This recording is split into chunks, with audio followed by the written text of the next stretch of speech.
2007 में 16 टीमें cricket world cup खेली थी और 2023 में केवल 10 टीमें क्रिकेट वर्ल्ड कप खेल रही है, 6 टीमें कम। और अगर हम इसे फीफा वर्ल्ड कप के साथ कंपेयर करें तो 2006 में 32 टीमें फीफा वर्ल्ड कप खेली थी और 2026 में 48 टीमें फीफा वर्ल्ड कप खेलेगी, 16 टीमें ज्यादा। जाहिर तौर पर ही फुटबॉल की ग्रोथ हुई, फिर क्रिकेट के साथ ऐसा क्यों हो रहा है? Why is cricket shrinking? और जब मैंने इसके बारे में पढ़ना शुरू किया तो मुझे मालूम पड़ा क्रिकेट के श्रिंकिंग का रीजन, इस डेथ का रीजन, इस खेल से सबसे ज्यादा प्यार करने वाला देश है India. Cricket is like a religion in India, isn't it? It certainly is. And that's out. Yes, it's all over this time. A couple there to receive the trophy from Lord Carr. Chairman of the... Lords goes wild. Last ball of the innings. And he's sixes in it all. Yes, Srishant takes it. India wins. First man on the planet to reach 200. Sachin Tendulkar. He lifted it up. That is a shot of an emperor. Absolutely magnificent. Dhoni finishes off in style. A magnificent strike into the crowd. India lift the... इस खेल के 90% viewers Indians हैं और इन stats का फायदा एक apex cricket board उठाती है, बीसीसीआई। इस इमेंस व्यूवरशिप ने बीसीसीआई को एक $multi-billion ऑर्गेनाइजेशन बना दिया है। The humble truth here is the BCCI is the richest body today in the world of cricket across the globe, and I think it's purely because of the success of IPL. There are 74 games now in the IPL and each one is valued at over £10 million for one game. BCCI इन पैसों का इस्तेमाल world cricket में अपनी बात मनवाने के लिए कर रहा है। The BCCI has given a green signal to a proposal that will give 3 countries, that's India, Australia and England, more power and more money.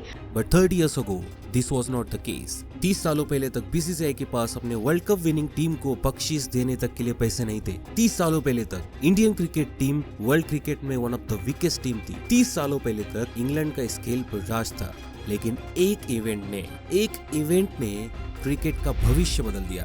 Cricket England की सरजमी से हटकर इंडिया की सरजमी पे आ गई, लेकिन इंडिया ने इस खेल को आसमां की ऊंचाइयों तक ले जाने की बजाय इसे पैसे बनाने की मशीन की तरह इस्तेमाल किया। Let me tell you the story of how India stole and killed cricket. Ladies and gentlemen, it is the day of the finals here at the Mecca of cricket, Lords, where the underdogs Indians will take on the mighty West Indians. 25 June 1983, world cup finals का दिन, West Indies बनाम India.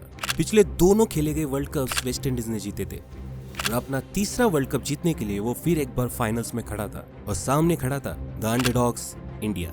India को world cricket में इस वक्त एक कमजोर team माना जाता था क्योंकि पिछले 2 वर्ल्ड कप्स में उन्होंने केवल एक मैच जीता था और वो भी ईस्ट अफ्रीका जैसे कमजोर टीम के खिलाफ। इंडिया का पहला group match depending world champions West Indies के साथ था और पता है बुकमेकर्स ने इंडिया के इस मैच के जीतने के ऑड्स क्या रखे थे?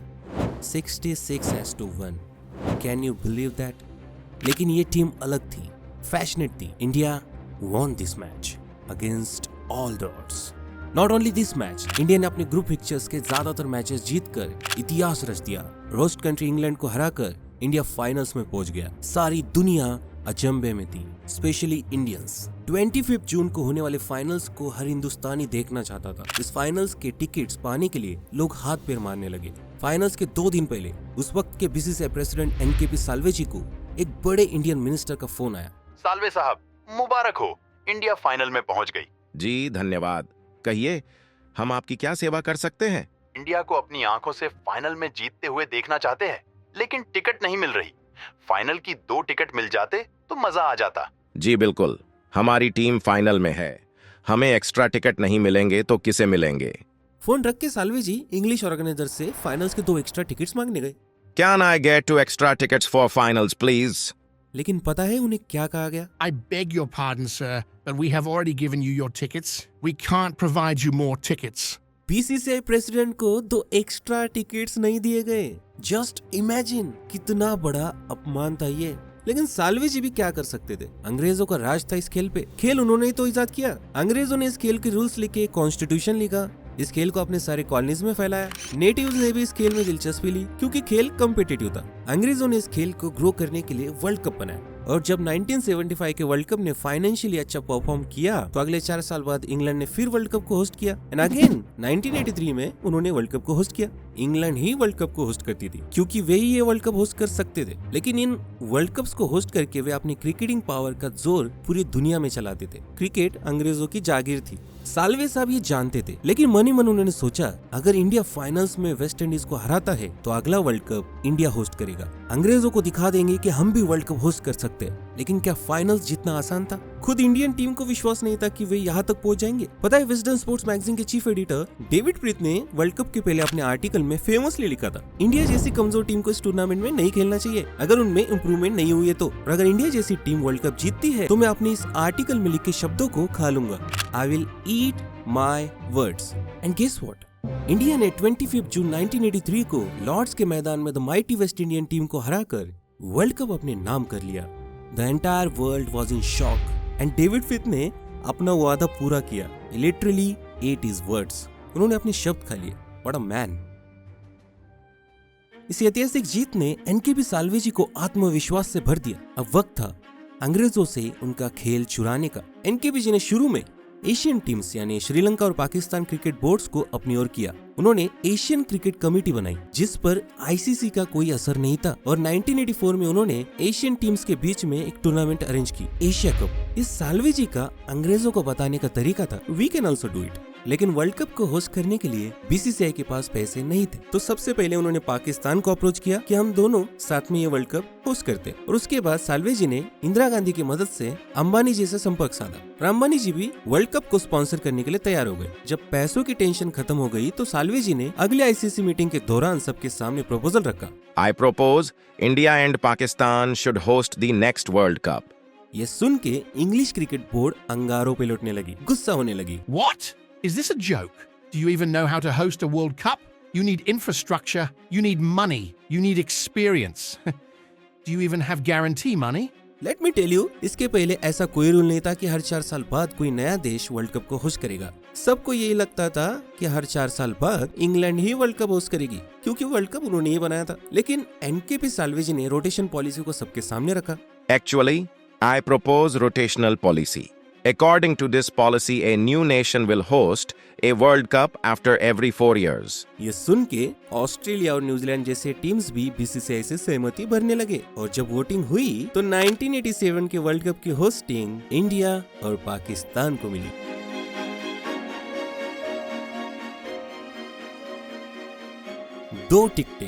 दो टिकटें ना मिलने के कारण एनकेपी साल्वे जी ने 1983 में कसम खाई थी कि अगला वर्ल्ड कप इंडिया होस्ट करेगा और उन्होंने अपनी कसम पूरी भी कर ली, अपना बदला पूरा किया। 1987 का वर्ल्ड कप इंडिया और पाकिस्तान ने बड़े जोरों शोरों से होस्ट किया। It was a success. लेकिन पता है, बीसीसीआई ने कुछ भी पैसा नहीं बनाया। बीसीसीआई के पास 30 सालों पहले तक एक 40 कौड़ी तक नहीं थी। Look at this salary sheet. 83 के वर्ल्ड कप के बाद भी इंडियन टीम मेंबर्स को 200 रुपए पर डे अलाउंस और 1500 रुपए मैच फीस मिलती थी। फिर बीसीसीआई के पास केवल 30 सालों के अंदर आज अरबों रुपए कहां से आ गए? टर्न्स आउट 1991 में उन्हें सोने के अंडे देने वाली मुर्गी मिल गई थी। Historic occasion in South African sports. South African cricket is returning to official international cricket after 21 years. Thanks to India. South African team 21 सालों के बाद क्रिकेट में लौटने वाली थी और वे अपना पहला 3 मैच वनडे सीरीज इंडिया के साथ खेलने वाले थे। इस सीरीज के पहले साउथ अफ्रीका के क्रिकेट एडमिनिस्ट्रेटर अली बकर ने बीसीसीआई एडमिनिस्ट्रेटर जगमोहन दालमिया को फोन लगाया और पूछा, Mr. Dalmia, who is going to broadcast these matches in India? Doordarshan, they broadcast our all matches. Nice. How much Doordarshan is paying you? You mean money? Yes. Mr. Bakar, it is not like that. Doordarshan doesn't pay us. Actually, we pay them for broadcasting our matches. Doordarshan does the production and we BCCI make money with ticket sales and ground ads. What? Mr. Dalmia, don't you know that you own the broadcast rights of your matches and not any television channel? What? Yes. Many people in South Africa are interested in these matches. You should talk to the broadcasters in South Africa and discuss the price for your broadcast rights. You will get quite a well deal.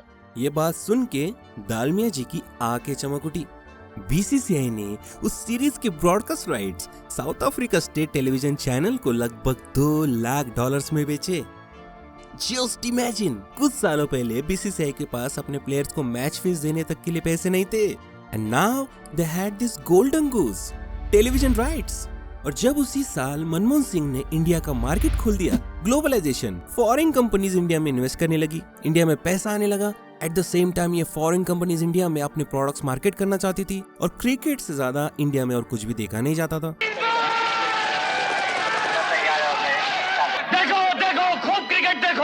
क्योंकि satellite television के कारण cricket अब India के छोटे छोटे गांव में तक देखा जाने लगा था।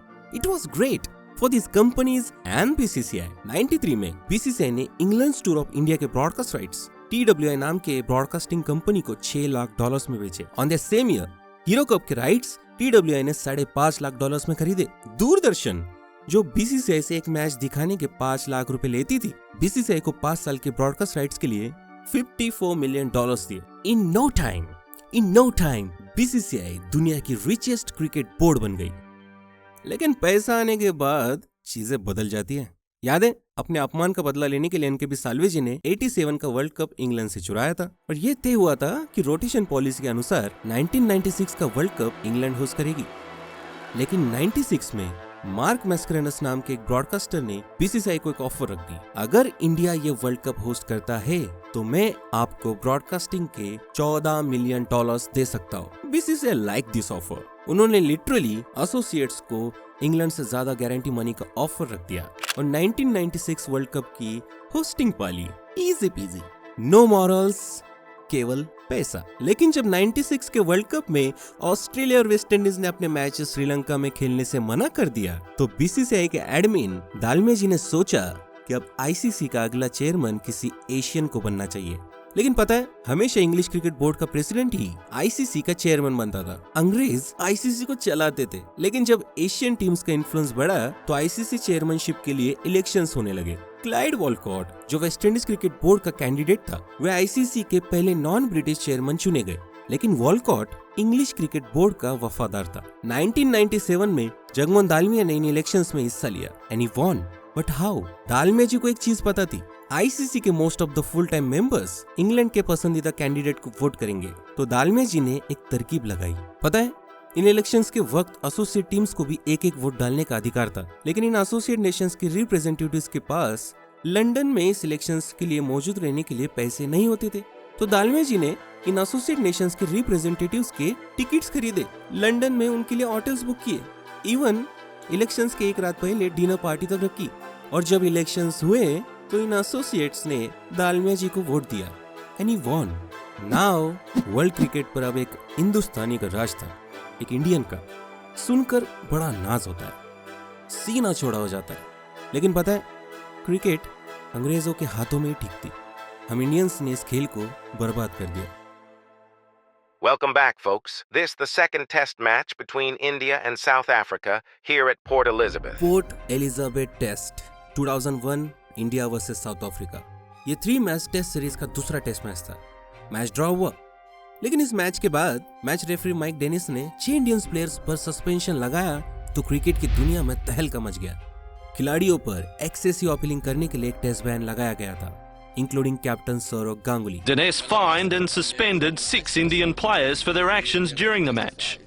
Captain Sourav Ganguly didn't escape punishment. लेकिन सबसे शॉकिंग था star Indian batsman Sachin Tendulkar पर लगाया गया आरोप, ball tampering. This is the vision that has ignited cricket's latest controversy. Sachin Tendulkar shown running his fingers along the seam of the ball on day 3 of the second test against South Africa. It was enough to convince match referee Mike Dinesh that Tendulkar was guilty of ball tampering. The result, a suspended 1-test ban and the loss of 75% of his match fee. BCCI और Indian fans भड़क उठे। Mic Dennis कैसे सचिन पर इतना गंभीर आरोप लगा सकते हैं? सचिन तो केवल बॉल को साफ कर रहे थे। Most of the world शांत रहा। Meanwhile, some commentators moved quickly to defend Tendulkar. Not Sachin Tendulkar. Never, ever, ever. लेकिन कुछ लोगों ने गलत को गलत कहा। Just looking at the Tendulkar footage, though, I cannot believe, I saw Ravi Shastri standing up there, I heard boycott. I cannot believe that anyone who sees that footage could possibly could possibly defend him. Normally when you clean the seam, you look at it. You've got to see where the dirt is. I mean, he's running his nail. He was the only one to swing it. Joel Callis does swing the ball a bit. He didn't swing it at all. Tendulkar did.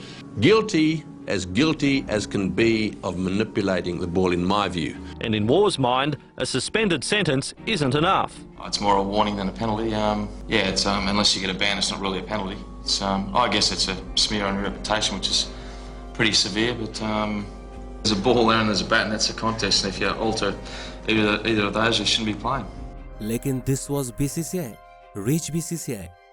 BCCI ने उल्टा ICC को कहा, ये bans गलत है. आप mic Dennis को final test का रेफरी ना बनाएं.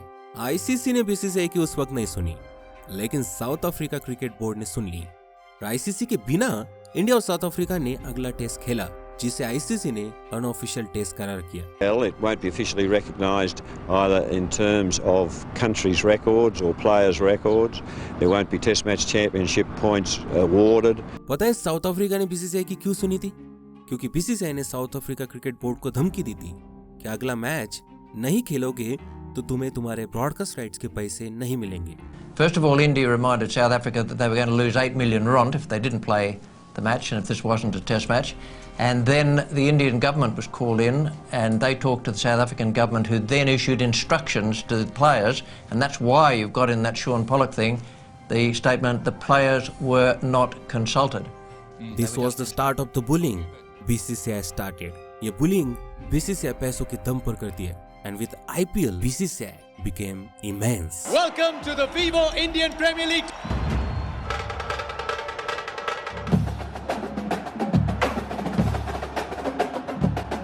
The humble truth here is the BCCI is the richest body today in the world of cricket across the globe. And I think it's purely because of the success of IPL. Look at this graph. IPL दुनिया का दूसरा सबसे बड़ा sports league है. उसकी worth लगभग $15 billion की है. लेकिन IPL दुनिया का इकलौता T20 क्रिकेट लीग नहीं है. हर क्रिकेट बोर्ड ने अपने अपने T20 लीग्स बनाए, लेकिन BCCI इन लीग्स में अपने प्लेयर्स को अलाउ नहीं करती, खेलने नहीं देती. In all of these leagues, Indian players who have a global fan following are not allowed to play. That's the rule. And if you can't get, the likes of MS Dhoni or Virat Kohli or some of the other big boys that we have playing cricket across the world for their country and in the IPL league, I think you will lose that many audiences. BCCI knows अगर Indian players इन leagues में खेलेंगे तो इन leagues की value बढ़ जाएगी because of Indian viewership. और अगर इनकी value बढ़ती है तो BCCI की power dilute हो सकती है, खतरे में आ सकती है. BCCI के सामने ये बोर्ड्स इतने कमजोर हो गए हैं कि उन्हें BCCI की हर बात माननी पड़ती है, क्योंकि ये बोर्ड्स तभी पैसा कमा पाते हैं जब इंडिया इनके देशों का टूर करता है. BCCI इस चीज का पूरी तरीके से इस्तेमाल करता है अपनी बातें वर्ल्ड क्रिकेट में मनवाने के लिए. 2012 में इंग्लैंड के former chief justice Lord Woolf ने आईसीसी को एक इंडिपेंडेंट रिपोर्ट सबमिट की थी, जिसमें उन्होंने आईसीसी के गवर्नेंस में चेंजेस सजेस्ट किए थे. उन्हें लगता था आईसीसी मेंबर्स क्लब नहीं होना चाहिए. क्रिकेट पावर एक तरफ झुकता जा रहा है, स्पेशली इंडिया की ओर. एसोसिएट नेशंस को इनफ फंड्स नहीं मिल रहे. बिना फंड्स के क्रिकेट इन देशों में ग्रो नहीं करेगा. आईसीसी में इंडिपेंडेंट गवर्नेंस की जरूरत है. I was asked by the International Cricket Council to have a look at their governance. Although I'm certainly not an expert cricketer, I do know about governance. As I've indicated, I don't think it should be a members club. I think it should be run for the benefit of cricket as a whole rather than the interests of individual members. Well, BCCI को ये report अच्छी नहीं लगी. उन्होंने इस report को खारिज कर दिया. लेकिन आईसीसी के कुछ एडमिन्स ने इस रिपोर्ट का समर्थन किया, लाइक प्लेयर्स रिप्रेजेंटेटिव टीम ले. बीसीसीआई ने अगले प्लेयर्स रिप्रेजेंटेटिव इलेक्शंस के पहले टीम ले की जगह अपना कैंडिडेट खड़ा किया और बाकी बोर्ड मेंबर्स को धमकी दी कि अगर हमारे कैंडिडेट को वोट नहीं किया तो इंडिया तुम्हारे देशों का टूर नहीं करेगा. We're aware of the fact that the captains have come under pressure not to vote for Tim May. There was this pressure put on them that if they didn't vote for that particular candidate, that tours would be taken away or India would not tour those particular countries. So when they were told that, who are they being told that by? Are they being told by their boards, by their individual boards, who obviously were feeling the pressure from BCCI. So BCCI का candidate जीत गया, of course. Not only this, ICC के farmer CEO Arun लोगाट ने BCCI से मतभेदों के कारण ICC को छोड़ दिया. और जब अरुण लोगाट को साउथ अफ्रीका क्रिकेट बोर्ड ने अपना एडमिन बनाया तो बीसीसीआई ने साउथ अफ्रीका क्रिकेट बोर्ड को सबक सिखाने के लिए। In a development bordering on the absurd, the BCCI has reportedly threatened to pull out of the tour to South Africa later this year. अपना साउथ अफ्रीका टूर छोटा कर दिया। South Africa cricket board को millions of dollars का नुकसान हुआ। BCCI की दुनिया भर में आलोचना हुई, लेकिन क्या उन्हें फर्क पड़ा? नहीं, उल्टा उन्होंने 2014 में ऐसा कदम उठाया जिससे यह जरूर सुनिश्चित हो गया कि क्रिकेट अब बीसीसीआई की मुट्ठी से कहीं और नहीं जाएगा। The BCCI has given a green signal to a proposal that will give 3 countries, that's India, Australia and England, more power and more money. Meaning the BCCI and N. Srinivasan will take central leadership of all international cricketing affairs. The draft also proposes a new financial model with the big 3 set to have the lion's share. While the BCCI claims that this move is for the betterment of the game, it could just end up destroying world cricket as we know it. You know, former cricket controllers like England और Australia से cricket चुराने के लिए India ने पाकिस्तान और श्रीलंका का साथ लिया था, but that's not the case now. अब बीसीसीआई ने इंग्लैंड और ऑस्ट्रेलिया को अपने साथ ले लिया है and they made big 3। You know, पहले आईसीसी जितना भी रेवेन्यू जनरेट करती थी वो इन फुल टाइम मेंबर्स में एक समान बांटा जाता था, लेकिन बीसीसीआई ने एक दिन कहा आईसीसी का लगभग 75% रेवेन्यू हमारी व्यूअरशिप के कारण जनरेट होती है, तो रेवेन्यू का सबसे बड़ा शेयर हम लेंगे। और बीसीसीआई ने अपने साथ लिया था इंग्लैंड और ऑस्ट्रेलिया को। ये तीनों आईसीसी का लगभग आधा रेवेन्यू रख लेते हैं। सबसे बड़ा शेयर लेता है बीसीसीआई। आईसीसी में केवल 12 फुल टाइम मेंबर्स है और 100 से ज्यादा एसोसिएट मेंबर्स। इन एसोसिएट मेंबर्स को फंड्स के नाम पर चिल्लर दिया जाता है। देयर इज नो चांस बिना फंडिंग इन देशों में क्रिकेट ग्रो करेगा। लाइक चाइना जैसे ह्यूज देश में क्रिकेट ग्रोथ के लिए एनुअली $30,000 दिए गए थे। चाइना की आबादी लगभग 1.5 बिलियन है। How is that even possible कि बिना फंडिंग के चाइना में क्रिकेट ग्रो करेगा? It's not only about associate nations, even full time members cricket boards को और कमजोर किया जा रहा है। Latest ICC future tours program देखा जाए तो इंडिया अगले 5 सालों में most of the matches top टीमों के साथ खेलने वाली है। जिम्बाब्वे और आयरलैंड के साथ 3 और 2 मैचेस 5 सालों में इंडिया खेलेगी, जबकि जिम्बाब्वे और आयरलैंड फुल टाइम मेंबर्स है। और केवल टेस्ट मैचेस देखे जाए तो इंडिया सबसे ज्यादा टेस्ट मैचेस इंग्लैंड और ऑस्ट्रेलिया के साथ खेलेगी। Occasionally, you might get 2 test matches or 3 test matches against a top team. So where that leave you as one of the teams below? It's ridiculous, you know. As far as the administrators of the game are concerned, don't care about West Indies cricket. West Indies cricket board का आज दिवाला निकल चुका है। 2 बार world champions team इस बार world cup तक qualify नहीं कर पाई just because of lack of funds. ये टीम्स क्रिकेट बोर्ड्स बिना फंड्स के कैसे ग्रो करेंगे? आईसीसी को बीसीसीआई रन करता है, लेकिन इस खेल को ग्रो करने के बजाय वो इस खेल को और छोटा करती जा रही है। लुक एट दिस, 2007 के वर्ल्ड कप में 16 टीमें वर्ल्ड कप खेली थी और 2030 के वर्ल्ड कप में केवल 10 टीमें वर्ल्ड कप खेल रही है। पता है क्यों? 2007 के वर्ल्ड कप में इंडियन क्रिकेट टीम अपने बुरे प्रदर्शन के कारण लीग स्टेज से बाहर हो गई थी। इंडिया केवल 3 मैचेस खेल पाई थी। इससे ब्रॉडकास्टर्स का बड़ा नुकसान हुआ। अगर इंडिया ज्यादा मैचेस खेलता तो ब्रॉडकास्टर्स का फायदा होता। इसीलिए बीसीसीआई ने टीम्स कम कर दिए और फॉर्मेट को इस तरह बना दिया कि इंडिया एटलीस्ट वर्ल्ड कप के 9 मैचेस खेलेगा। BCCI doesn't care about winning world cup. BCCI को केवल पैसा बनाना है। आई फील ये स्पोर्ट भी फुटबॉल की तरह पूरी दुनिया में फैले। वर्ल्ड कप में केवल 10 टीमें ना खेले, इट्स बोरिंग। और मुझे लगता है cricket has power to spread peace and happiness. And in a country where so many have been traumatized by years of conflict, cricket is providing therapeutic qualities that are helping relieve stress. If Afghans didn't have cricket, they would take drugs or take part in war or other miserable things. Psychologically, cricket takes their mind away from bad things. People won't participate in elections, but they will in cricket. Cricket is too much meaning for sport, for other people, for us, for Afghanistan people. It is happiness. But BCCI is killing cricket. यकीन नहीं होता तो ये खबर पढ़ लो। 2024 के IPL से पूरी दुनिया में 2.5 महीने कोई इंटरनेशनल मैचेस नहीं खेले जाएंगे। उन 2.5 महीनों में केवल आईपीएल खेला जाएगा। Isn't this the murder of the sport we love so much? जिस खेल से हम इंडियंस इतनी मोहब्बत करते हैं वो इस खेल के डेथ का रीजन बनते जा रहे हैं। Then a thought came into my mind. चाहे वो एनकेपी साल्वे जी हो, दालमिया जी हो, सिंधिया जी हो, श्रीनिवासन या फिर शरद पवार जी या फिर अमित शाह जी क्यों ना हो, इंडियन क्रिकेट को मोस्टली पॉलिटिशियंस और बिजनेसमैन ने रन किया है।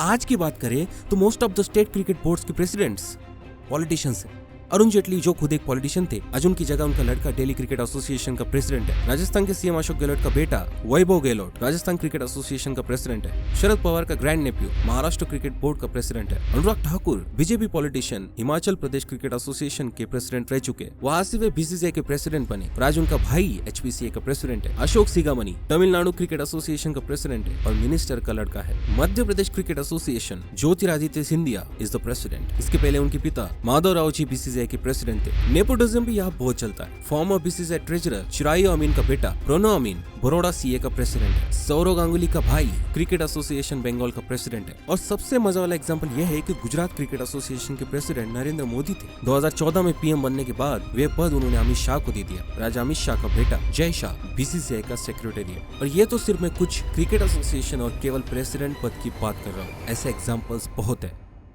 द थिंग इज, इस खेल को पॉलिटिशियंस और बिजनेसमैन ने नहीं बल्कि क्रिकेटर्स ने रन करना चाहिए। That's it.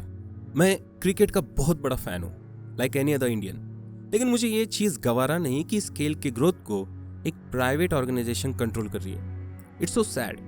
मैं चाहता हूँ ये खेल सारी दुनिया में फैले, क्योंकि ये खेल बेहद अच्छी चीजें भी कर सकता है। और अफगानिस्तान क्रिकेट टीम उसका बेहद बड़ा उदाहरण है। ये प्लेयर्स रेफ्यूजी कैंप में रहते थे और आज वर्ल्ड कप खेल रहे हैं। और पता है, अफगानिस्तान क्रिकेट को इनिशियली बीसीसीआई ने मदद की थी। बीसीसीआई में कुछ अच्छे लोग भी होंगे जिन्हें इस खेल से मोहब्बत होगी, इस खेल के ग्रोथ में दिलचस्पी होगी, लेकिन फिलहाल तो ऐसा नजर आने पड़ रहा है कि बीसीसीआई में ज्यादातर ऐसे लोग हैं जिन्हें इस खेल की उन्नति और ग्रोथ में कोई दिलचस्पी नहीं। वे केवल पैसा बनाना चाहते हैं, अपनी पावर और इन्फ्लुएंस कायम रखना चाहते हैं, चाहे उसके लिए इस शत को पुराने खेल का कत्ल ही क्यों ना करना पड़े।